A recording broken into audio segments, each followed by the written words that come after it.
another recruitment na naman tayo. For today's segment, gusto namin kayong i-tour sa isa sa pinagmamalaking lugar ng Quezon City. Ito ang Quezon Memorial Circle or QC Circle. Samahan niyo kami mga ka-JK sa Quezon City Circle at ang mga history nito, kaya tara!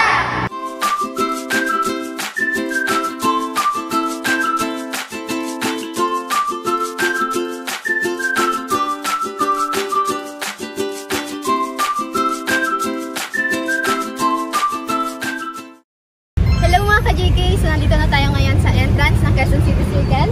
So, dito pa lamang ay mararamdaman nyo na ang nature feeling ng lugar at ang pagiging sagrado nito. Kaya tara, samahan nyo kami mag-explore dito sa Quezon City Circle.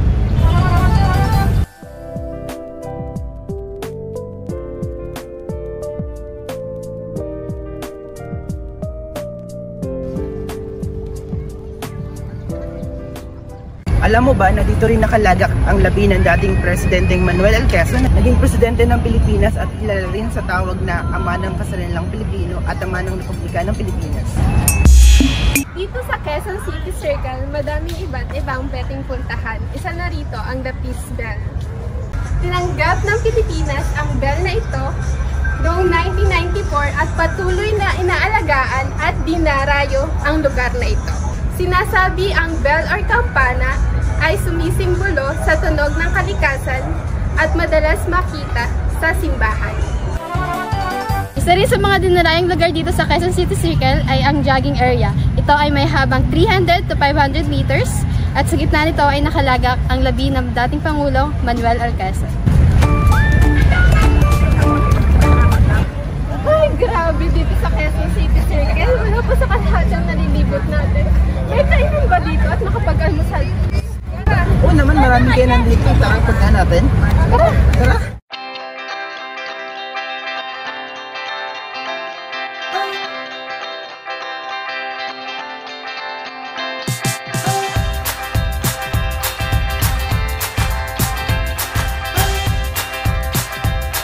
Hindi nakakagutom, no? Oo nga, Miss Kat eh. Hello mga ka-JK! So ngayon, natapos na namin libutin ng Quezon City Circle, kaya naman samahan nyo kami para magpahinga at kumain. Sabayan nyo kami!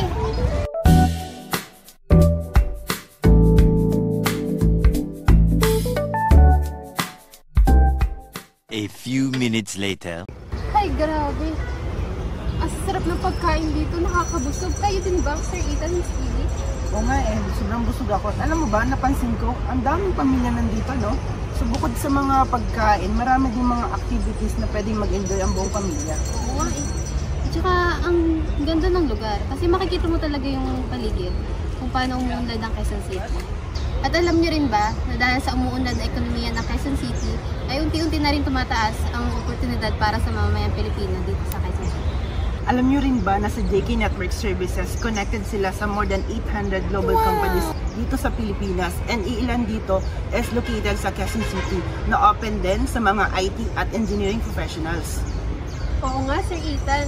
We have new opening for service desk located at Centris Quezon City, offering up to 30,000.